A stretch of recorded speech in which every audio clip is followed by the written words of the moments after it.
Madame, Monsieur, bonsoir et bienvenue dans le 20h de la TFM. Dans l'actualité de mercredi, Louga dans la tourmente. Le septuagénaire décédé hier du Covid-19 laisse derrière lui une grande inquiétude. Les populations se sont réveillées pantoises. 6 décès et 442 cas confirmés, le dernier bilan de la pandémie au Sénégal. Un Dara vidé de ses occupants à Cambérène, plus de 250 talibés relogés par la direction de la protection de l'enfance. Par peur de contamination, ces enfants ont été conduits dans un centre d'accueil avant leur acheminement vers leur village d'origine.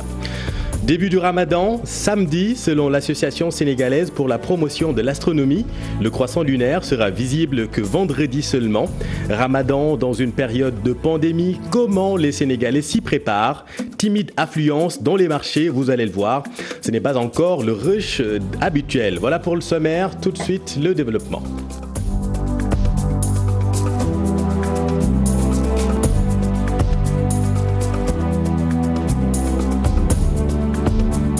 Louga se range les sangs après la mort d'un septuagénaire des suites du Covid-19. Les Lougatois sont tous sous le choc après le décès hier de cet homme. Ce matin, l'affaire était sur toutes les lèvres.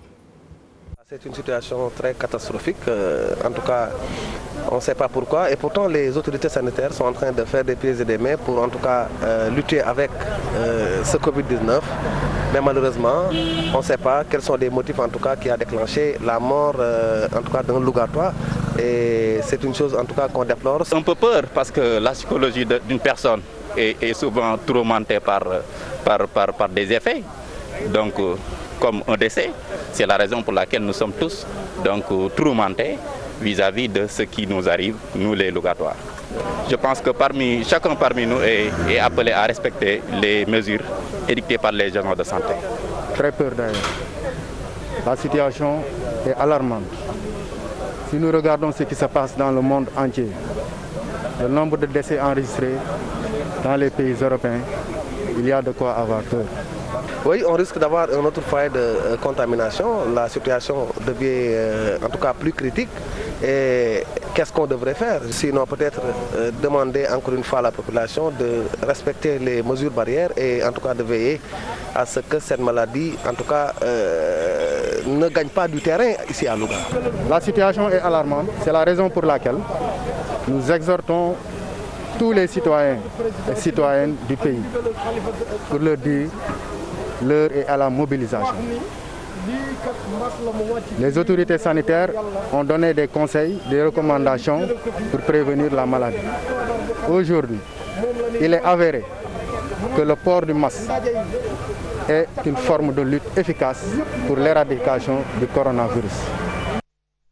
Et venons-en maintenant à cette déclaration qui rythme désormais notre quotidien. Le point de situation du ministère de la Santé. Aujourd'hui encore, notre pays a enregistré 30 nouvelles infections au coronavirus. Suivons là-dessus le docteur Aloïse Wali Diouf. Sur 482 tests réalisés, 30 sont revenus positifs. Il s'agit de 26 contacts suivis par nos services et de 4 cas issus de la transmission communautaire identifiés à Touba. 11 patients hospitalisés ont été contrôlés négatifs et déclarés guéris. Aucun cas grave n'est à ce jour signalé.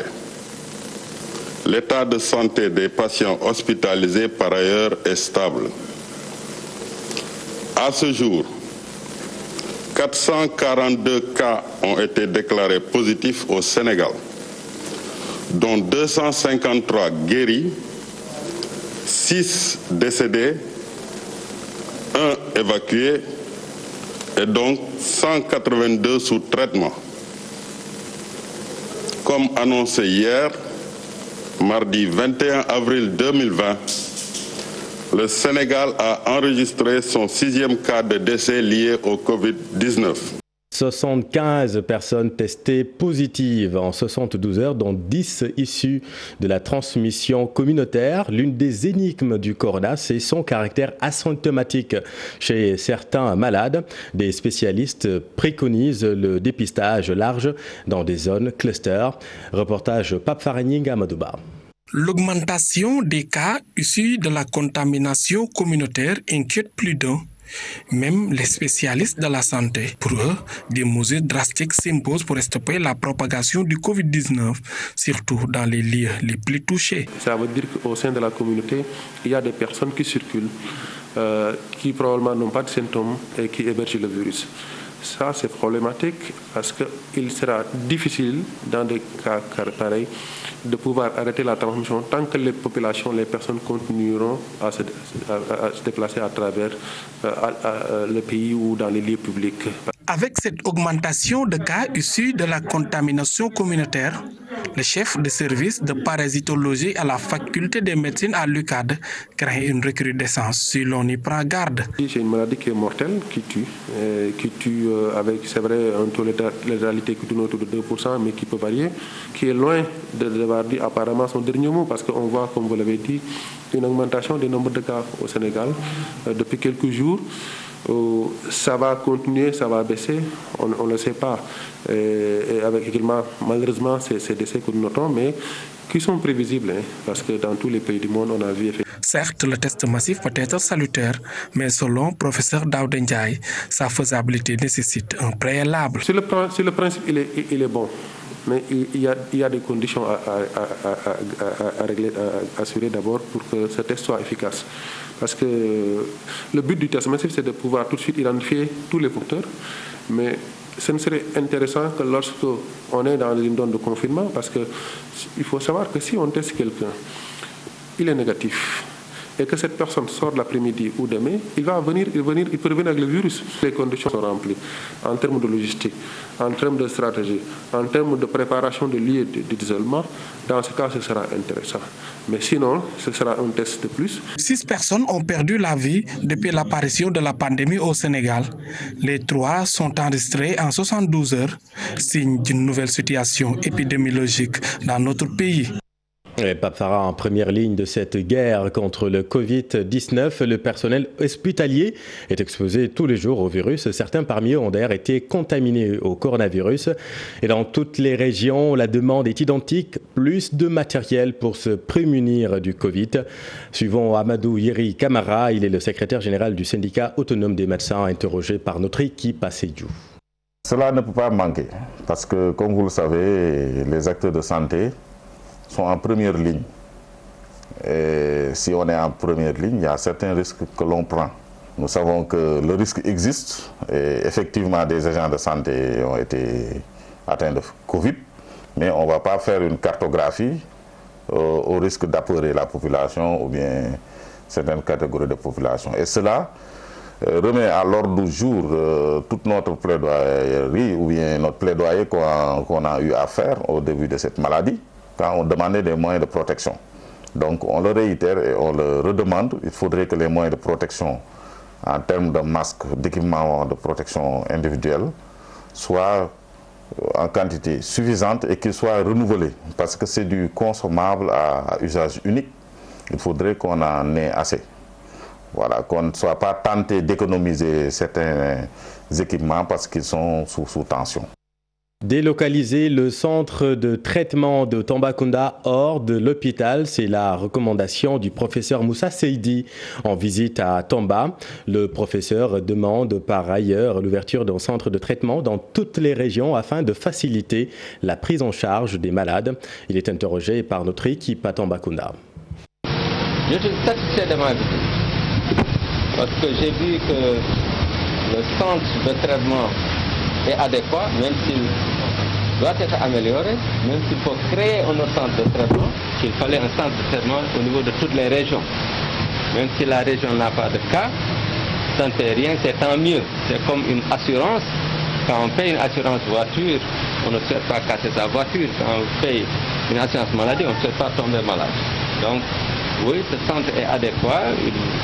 devra certainement être un peu amélioré, mais l'idéal c'est d'avoir un autre centre de traitement et Tamba mérite ce sens. J'ai vu des malades qui sont très correctement pris en charge sur le plan somatique, mais aussi sur le plan psychologique. Et ça, c'est très important. J'ai constaté comment les médecins se comportent avec les patients, parce que vous avez des patients qui ne sont pas gravement malades, le plus souvent, qui doivent rester 10 jours dans un endroit non confortable ou avec le stress lui-même peut devenir plus dangereux que la maladie. Je n'ai pas constaté de déficience par rapport aux équipements et aux moyens disponibles, mais comme j'ai l'habitude de le dire, on n'a pas encore beaucoup de cas. Donc c'est pas étonnant que les moyens soient disponibles, mais il faut prévoir beaucoup plus de cas. C'est quand on se prépare au pire qu'on peut faire face. Un tissu médicalisé pour confectionner des masques à Matam. L'idée est d'un médecin sénégalais basé en France. L'atelier de confection s'est implanté à Diamel, un quartier périphérique de Matam. Une aubaine pour les populations et les structures sanitaires. Regardez ce reportage de Ali Bandeliang. C'est certainement une aubaine pour les populations de Matam. Face au manque criard d'équipements de protection contre le Covid-19, des initiatives se multiplient. Un médecin sénégalais du village de Diamel en service en France décide de se lancer dans la confection des masques médicalisés. Ce sont des habits qui étaient destinés en Arabie Saoudite. C'est une commande qui devait aller en Arabie Saoudite. C'est ceux qui ont déjà fait la commande. Mais par rapport à cette maladie, c'est pour ça qu'on a préféré les stocker ici pour l'instant.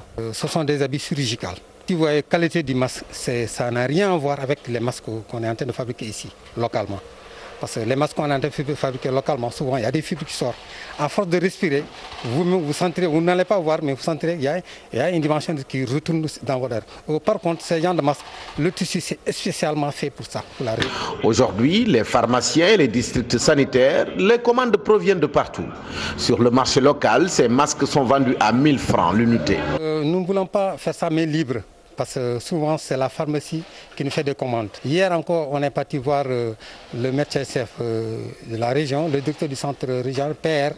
On a même envoyé des masques là-bas. Ils nous ont promis qu'ils vont faire des commandes. Mais actuellement, où je suis, il y a des masques partout qui vont dans les districts, dans les dispensaires, surtout dans les pharmacies. Dans cet atelier où travaillent 6 tailleurs, se trouve un stock de plus de 38 rouleaux de tissu médicalisé, d'une longueur de 7 km chacun.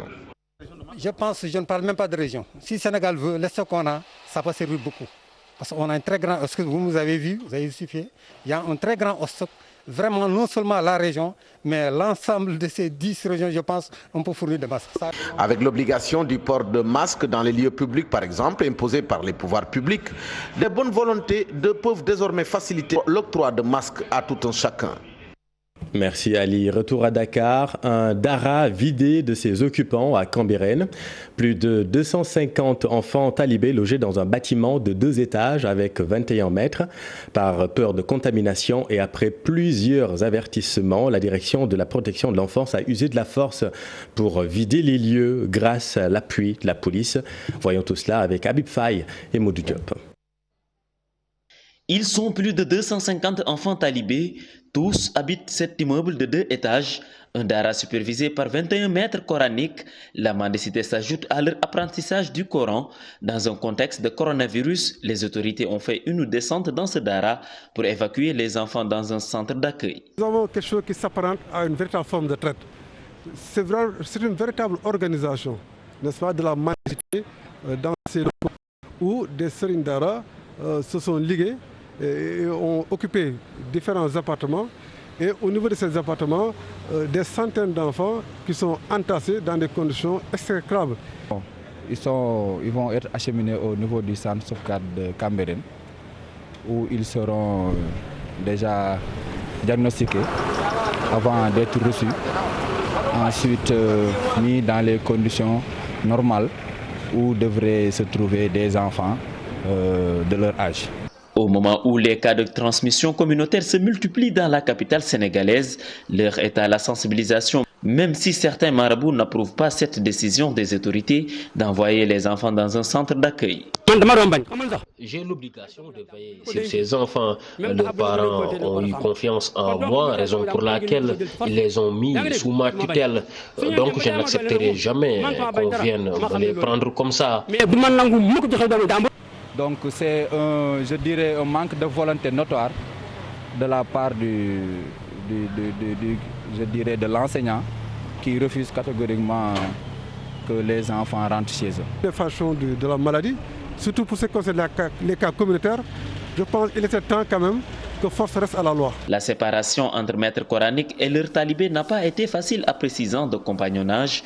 Dans cet immeuble 6 au quartier de Cambérène, les conditions de vie et d'hygiène ont toujours suscité beaucoup de questions.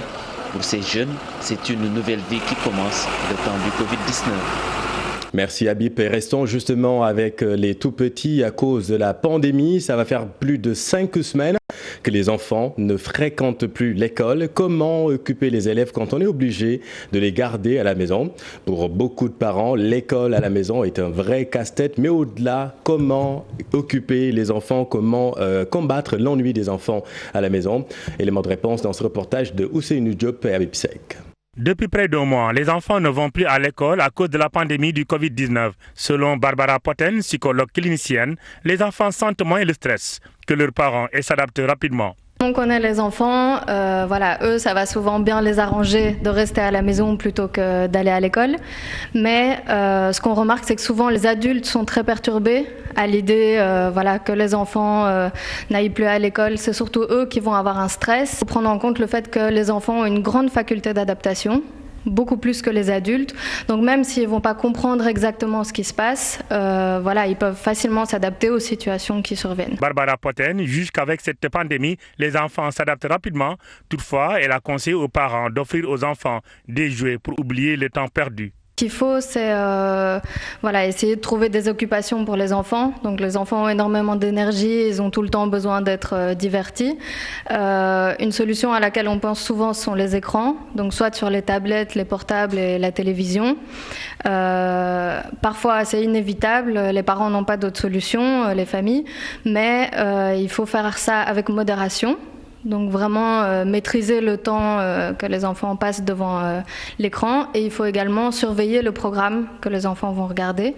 Selon elle, les parents doivent profiter de cette période pour comprendre davantage les enfants. Profiter en fait de cette occasion parce que là, les enfants passent beaucoup de temps à la maison. Et ça amène beaucoup de contraintes, mais en même temps, il faut se dire que c'est une occasion unique de se rapprocher des enfants. Avec la pandémie du Covid-19, les enfants ne vont plus à l'école. Pour certains, c'est le début des vacances, mais pour beaucoup de parents, c'est l'enfer dans les maisons. Merci Ousseynou. Restons à Saint-Louis, justement, où le Covid-19 a aussi infecté la filière oignon. Plus de 11 000 tonnes sont en souffrance dans les magasins et les marches et dans les champs. Les producteurs ont lancé un cri du cœur pour écouler leurs produits. Ils sollicitent l'aide du gouvernement pour traverser cette période très difficile. El Haj Nyang est le président des producteurs d'oignons avec notre équipe à Saint-Louis. L'élément n'est pas en place, nous y reviendrons. Restons avec le Ramadan. Le Ramadan va débuter le samedi 25 avril au Sénégal. C'est du moins l'avis de l'ASPA, l'Association sénégalaise pour la promotion de l'astronomie. Selon le président de la structure, le croissant lunaire apparaîtra le jeudi, mais sera visible seulement vendredi. Maram Kairé avec Chérif Dia. Le moment où la Lune va entamer un nouveau tour, ça aura lieu demain jeudi à partir de 2h26 du matin. Donc c'est en pleine nuit que cette conjonction va avoir lieu.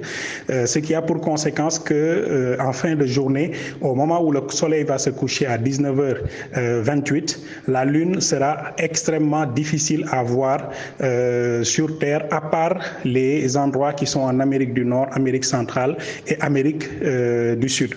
Donc nous considérons en fait que la Lune n'est pas dans les conditions pour qu'on puisse l'observer, en tout cas pour ce qui concerne le Sénégal, pour qu'on puisse l'observer à l'œil nu. Et c'est valable pour tous les pays qui sont à l'est du Sénégal, de l'Asie jusqu'en Arabie, ainsi de suite. L'Amérique du Sud, l'Amérique centrale et l'Amérique du Nord peuvent observer le croissant, mais pour le reste, ce sera très difficile de l'observer à l'œil nu, voire impossible.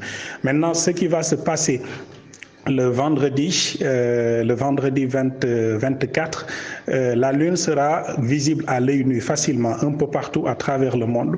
Et pour le cas du Sénégal, ce sera visible jusqu'à 20h40 au moment où la Lune va se coucher. Le Soleil va se coucher à 19h28, 29 et la Lune va se coucher quasiment 59 minutes ou 1 heure de temps après, vers 20h40.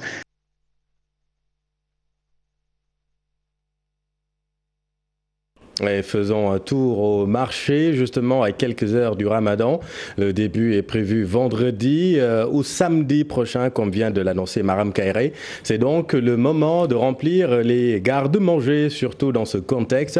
Au marché Tilène, entre difficultés de transporter la marchandise et la faible affluence, les commerçants ne cachent pas leurs inquiétudes. Mohamed Samb, Amadouba.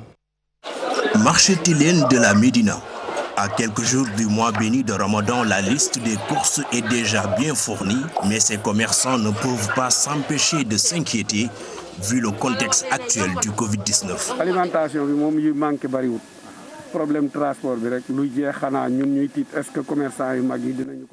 Nous avons des marchandises, certes, mais si le stock n'est pas suffisant, la situation risque de dégénérer.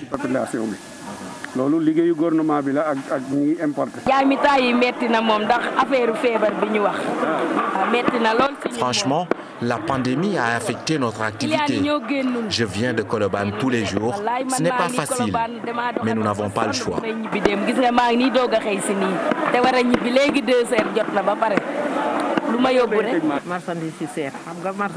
Nous sommes obligés d'augmenter les prix. La marchandise vient de la Casamance. Le marché est florissant à ses yeux. Cette dame en train de faire ses courses se prépare déjà pour le Ramadan. Les prix sont abordables et accessibles à toutes les bourses. Nous préparons bien le Ramadan tout en respectant les gestes barrières contre le Covid-19.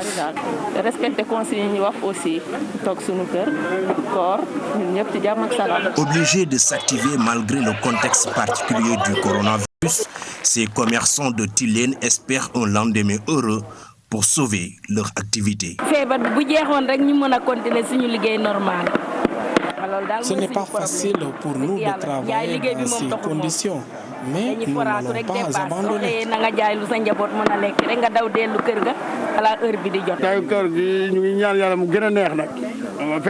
Nous croyons fortement que les choses vont s'améliorer d'ici à la fin du Ramadan.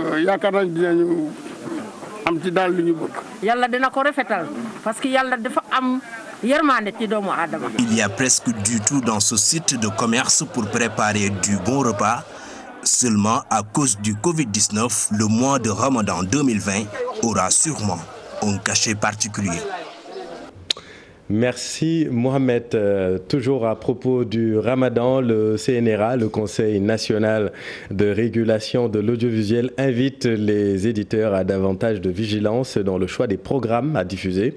Le CNRA met en garde contre la diffusion de contenus susceptibles d'annihiler ou de contrecarrer les efforts nationaux de lutte contre le coronavirus. Il recommande aux télévisions et radios d'éviter tout ce qui est tout ce qui ressemblerait à de la stigmatisation de victimes du coronavirus. Important don de sang effectué par les membres des auto-écoles de Dakar contre la lutte contre le coronavirus. Certes, la lutte contre le coronavirus est la priorité en ce moment, mais il ne faut pas oublier les autres pathologies selon le président Alioune Badara Dafé que nous écoutons avec Pape Farid. On a vu que tout le monde est en guerre contre un virus invisible et qui fait beaucoup de ravages. Alors nous, on a décidé d'apporter aussi notre pierre à l'édifice, donc une contribution par un don de sang. Parce que toutes les couches sociales du Sénégal et dans les autres pays font bloc autour du chef de l'État pour faire face à ce virus qui fait des ravages à travers le monde. Certes, on est en face du Covid, mais qu'on n'occulte pas le fait qu'il y a d'autres maladies qui font aussi vraiment leur petit chemin dans ce pays, à savoir les hémodialysés, les accidentés de la route. Et comme quand on parle d'auto-école, on pense à la formation, on pense à la conduite. Donc c'est normal qu'on vienne en aide à ces accidentés de la route, à ces hémodialysés qui sont sur les lits d'hôpital Et vraiment avec le CNTS qui a fait un cri du cœur pour dire qu'il y a un manque de sang criard, alors on s'est levé comme un seul homme. Et voilà, on a vu sous l'onction du président Mansour Gueye, qui est le président de l'amicale, on s'est réunis ce matin avec toutes les autres écoles de Dakar pour procéder à un don de sang. On va perdre une pierre deux coups, lutter contre le Covid et maintenant aussi rasséréner les populations malades. Et puis le président de la République, Macky Sall, a été désigné ce vendredi par le bureau élargi de l'Union africaine pour diriger la task force des chefs d'État africains dans le cadre des négociations pour l'annulation de la dette africaine. La décision a été prise lors d'un sommet extraordinaire en visioconférence sur la coordination de la stratégie commune de lutte contre le Covid-19. Un fonds spécial de riposte africain a été mis en place. Le Sénégal y a contribué à hauteur d'1 milliard de francs CFA.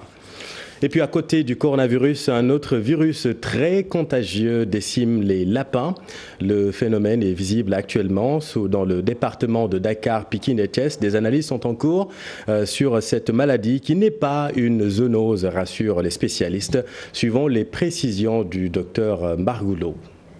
Dans le cadre du système national de surveillance épidémiologique des maladies animales, et au titre de la surveillance passive, les services vétérinaires publics et privés ont rapporté des suspicions de foyers de maladies hémorragiques du lapin dans les départements de Dakar, Pikine et Thiès. C'est une maladie virale qui est causée par un calicivirus qui est très contagieuse et mortelle chez le lapin.